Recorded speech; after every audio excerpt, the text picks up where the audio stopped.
So, welcome to today's Arohana Podcast, which is by the Ananta Centre.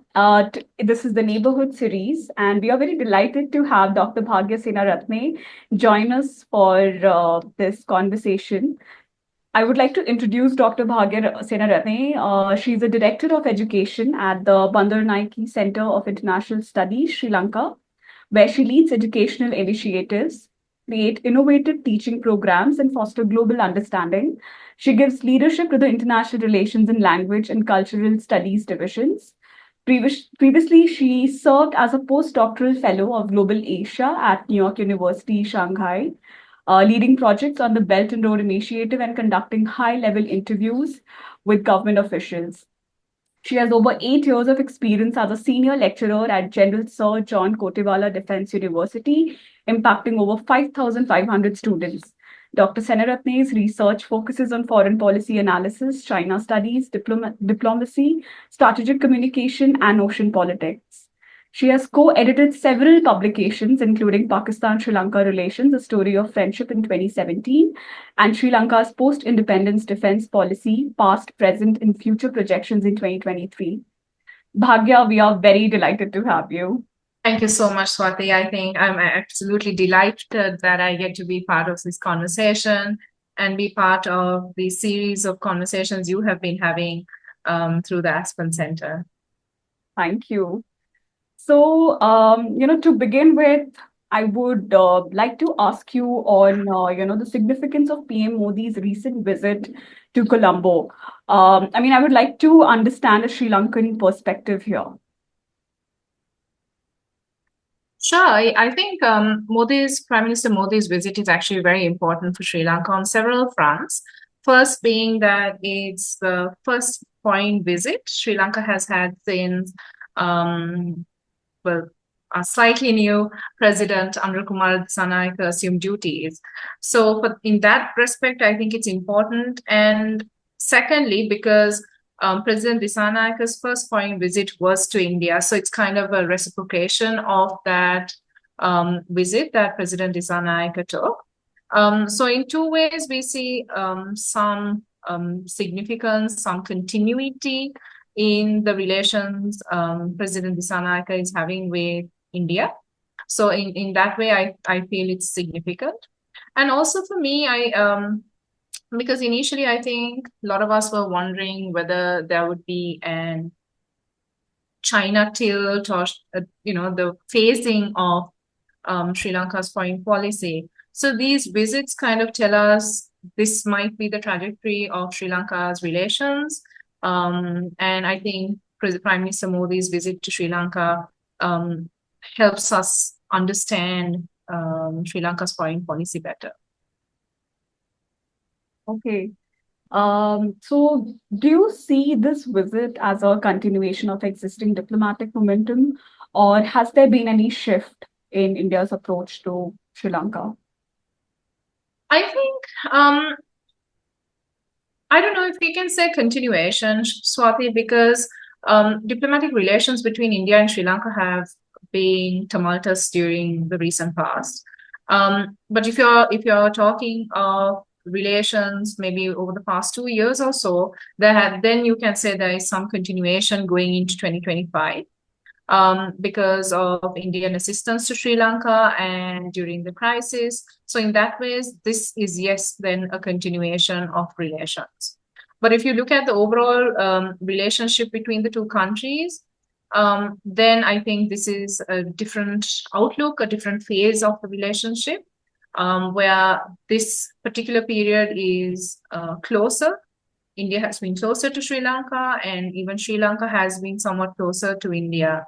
So I don't know if it's because the crisis prompted that closeness, but there's definitely been a shift. And through that shift, India is continuing that momentum, the momentum of providing aid, momentum of being close to Sri Lanka, assisting Sri Lanka. So for me, there is a momentum there, but it is also an overall shift in India's approach to connecting with Sri Lanka. Okay. So, when you're saying that the two leaders are really cementing ties, it's a new leadership in Colombo at the moment, and we really want to improve our relationship. Even during PM Modi's visit, he really shared his commitment towards India's neighborhood policy. Um, how does Sri Lanka views that? So I think throughout, Sri Lanka has always been vocal about respecting India's security, respecting India's national interests, its own security. So the Sri Lankan tagline has been that Sri Lanka will ensure that its territories and the surrounding oceans and seas are not used in any way that will harm Indian interests. And President Dissanayake maintains that stance. And I think in that sense, there is a continuity and there is similarity in the policies. In terms of a neighborhood, we see Sri Lanka continuing to work with India, right? So you were asking about how the neighbors work, you're asking about the neighborhood policies. So I think Sri Lanka continues to maintain that India is an important neighbor, be it on defense relations matters, be it on culture. And Sri Lanka would work with India on many, many issues, including trying to sort out the fisheries issues, which continues to be a problematic area in the bilateral relations. So I think for Sri Lanka, India is an important neighbor, right? So and I think even when you're looking at broader relations with other countries, we continue to look for India for guidance on many things. And I think even the MOUs that were signed, and if you look at the president's priorities in digitization, energy, so some of those have actually come up through Prime Minister Modi's visit. The fact that the Sri Lankan president thought it was necessary that Sri Lanka connects with India on those fronts is also, I think, important for us to highlight here, that this is kind of where Sri Lanka stands vis-a-vis India. Okay. So, like in lead up to this, I would really like to understand how Sri Lanka view India as a dependable partner, for development and security. We cannot disregard the Chinese presence, the Chinese influence. So, in the backdrop of this, how does India, how does Sri Lanka look India as a dependable, partner? So how does Sri Lanka see India, whether Sri Lanka sees India as a dependable partner? So that's kind of a loaded question, and I would have to tackle it on multiple fronts, Swati. Because one, I think Sri Lanka always thinks of India as one of a best friend, right? I'm not going to say big brother because that can have like familial issues that you don't want to get into, but like a best friend. So for me, this friendship is very strong. But as best friends do have, from time to time, there are periods of silence where you don't agree with things. So in that sense, there have been fallouts between India and Sri Lanka, be it on, say, the conflict that occurred, be it on political issues, or even issues related to how Sri Lanka entertains foreign entities, foreign countries, within the Indian Ocean region or its maritime spaces. Having said that, there have also been political reasons, political situations from within Sri Lanka that have also dictated how Sri Lanka looks at India. And I think one of the foremost things we need to highlight is because of this political will, the political I guess the nature of our politicians, Sri Lanka hasn't always viewed India as a top priority or a best friend. So depending on the person's leaders' insights, depending on their own take, they have shifted friendships. They have found new friends, wanted to go to other old friends and strike out friendships. So China becomes one of those partners that Sri Lanka has worked with closely over the past decade, 10 years from 2015 or 2019. So almost 15 years now. So I think in that sense, there has been changes primarily due to Sri Lankan internal concerns and concerns by leaders, because not everyone is going to think the same. So because of those thinking patterns from people, things have changed a lot. But regardless, like I said, India is a best friend. So regardless, that best friend continues to stay there because it values the friendship with Sri Lanka. So every time there are hiccups, some of those newer friendships or slightly old friendships don't work out the same way, Sri Lanka has gone back and, reignited the friendship with India and continued to engage with India. So you also asked me if India is a dependable partner. So I think I can go on record to say, yes, India is a dependable partner because it keeps coming back and helping Sri Lanka regardless of what the friendship has been like in whatever immediate time, and come to kind of Sri Lanka's rescue in times of need, like we had during the financial crisis. But again, there are also differences that we've seen, not so dependable situations as you would have with any friendship. So I don't think perfection is the key, but the fact that you can have a majority of synchronicity at any given point is, I think, the way we should look at bilateral relations. Basically, we should just, like go together hand in hand, is what I understand, from your deliberation. Absolutely, absolutely, because we have to go together, no? Because think of Yeah. relations between two people. You don't always sync, right? But there's an understanding that you will continue to stick together. So it's that same kind of understanding I see between Sri Lanka and India, that you would stick together. You are depending on each other, but you're not going to be dependent on each other all the time because that's just impossible, right? You also encourage other friendships, but you know that, you will have each other's back when in need. Okay.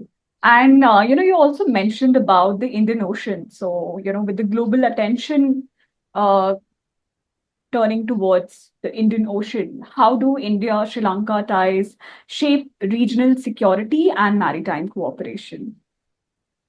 So the two countries have had a lot of maritime cooperation. I mean, they have the biennial SLINEX exercises the navies conduct with each other.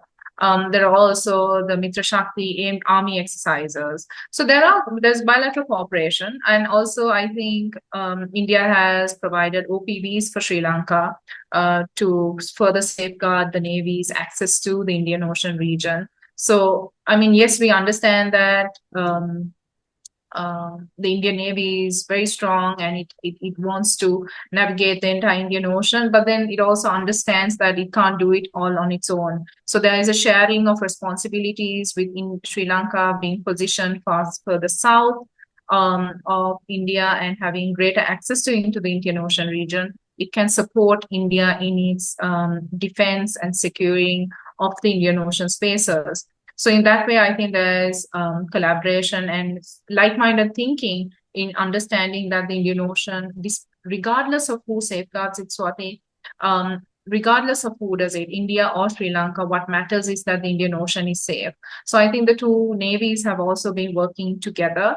And I think one of the bigger concerns here is, like I said, earlier, some of those fisheries tensions continue to happen, but we also see the non-traditional security threats in terms of narcotics going, the drugs, so drug trafficking. We've had issues of piracy in the Western Indian Ocean. We've also seen some illegal arms trafficking. So things like that have been on, I think, quite a bit of, on the radar for the two navies. So I think right now, if you're talking of time, narcotics probably plays a huge role in the Navy's part in securing the Indian Ocean region. Yeah. Yes. And, from ferry services to power grid connections, India and Sri Lanka have been talking about improving connectivity, very important aspect, for both the countries. So what are the practical challenges and opportunities you see here? So I think there are pros and cons of having these connections for close cooperation.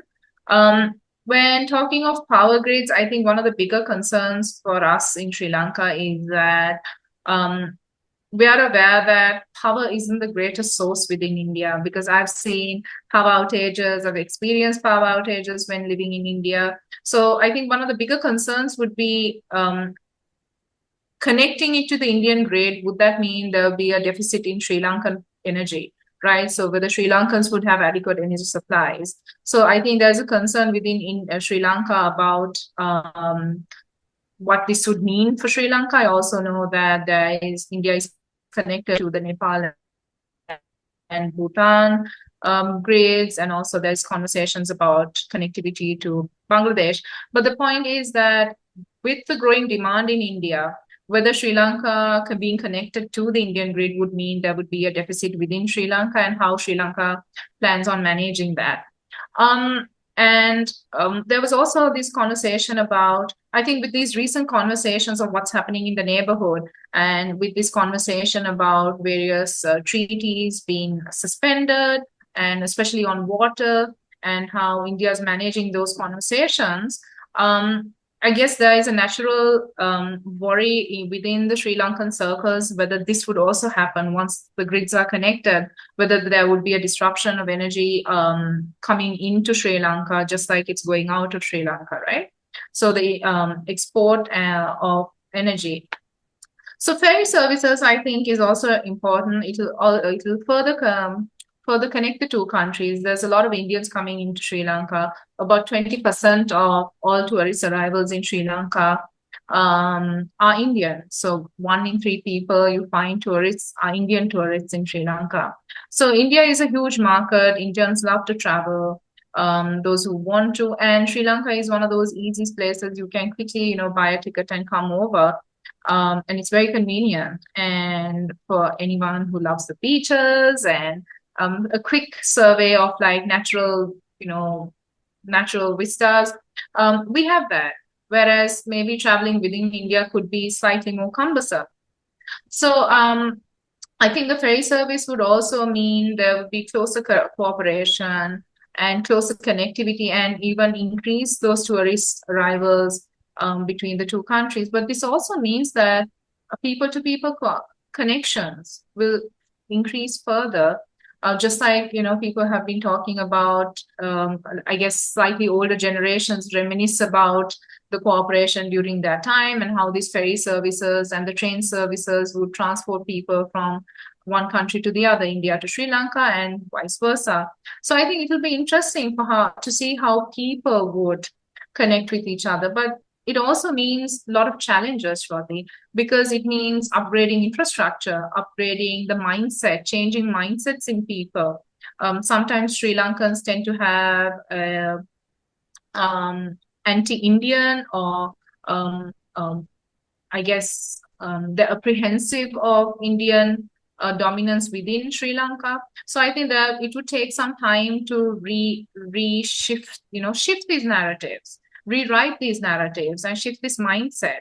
So, I mean, it might be something else to bring the infrastructure in place, but I think it would be something altogether different to change the mindsets of people, to ensure that they don't think that India is out to get Sri Lanka kind of thinking.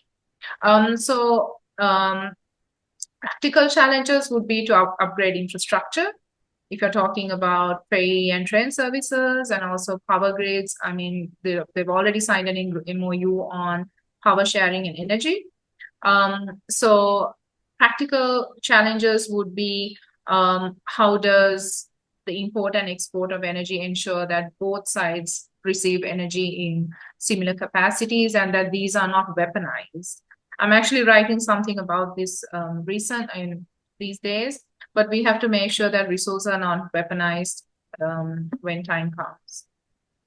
Absolutely. I mean, I thank you firstly for laying out, this very beautifully, the challenges parts. And it's really important, like how the resources are used. Because, in connectivity, a lot of other angles, as you laid out, everything comes into play. People to people connection is definitely important, and we do see that difference, especially, the Tamil differences, and so it might be a problem. But it's something in the future, to be seen. Um, this is like for the long run. I think like it's a great start to begin with. This brings me to the last question that I would put at you. So, what does the next decade look like for India-Sri Lanka relations, in your view? I think the next decade, Swati, we are thinking 2020, 35. We will see, I think, continue to see more cooperation between the two countries, because cooperation has already started, right? The two countries are already very close. So it's only a matter of time that you see greater cooperation, greater connectivity between the people. And I'm not talking only about the physical components of cooperation, but I'm also thinking of people engaging in business together, right? But also in terms of thinking. Because if people are cooperating, there has to be like-minded thinking. People have to share the same kinds of ideas for them to be able to network and engage with each other. So I think there's going to be more cooperation on that sense, more philosophically. But I think going forward, just like energy is coming up, just like other aspects of connectivity continue to grow, it's only a matter of time between the economic and technical cooperation agreement is signed, ECTA.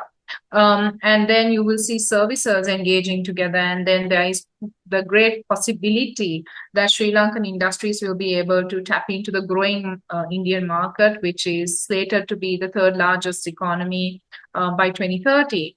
So I think we can tap into those potential markets, tap into the purchasing power of Indians like you, and make sure that India also kind of as I've mentioned elsewhere, ride the wave that India is riding, grow with India, because we can't stay isolated in Sri Lanka, living situated so close to India. It's crazy to think that we will try to grow on our own without growing with India. So we have to tap into the Indian market. It's only a matter of time before that happens. So changing in Sri Lankan thinking, moving away from this like a threat perception of India would also help Sri Lankans. And I think the kind of wave that we see happening in Sri Lanka with a government that was anti-Indian at some point, political party that was anti-Indian, changing its position, I think it would definitely help other Sri Lankans also think differently. And we've also mentioned that India rather, should have a place in the Security Council.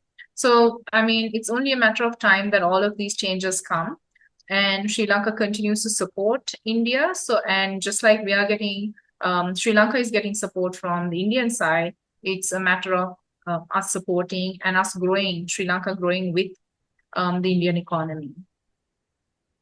Wow. That was, like a very important, remark that you made, that how Sri Lanka really wants India, to be part of the UNSC. That's brilliant. And thank you so much again, Bhagya, for such a candid conversation. It was really a pleasure, interacting with you on all aspects of India-Sri Lanka bilateral relations. And yes, so thank you. Thank you, Shwati. Thank you for this opportunity, and thank you for your time.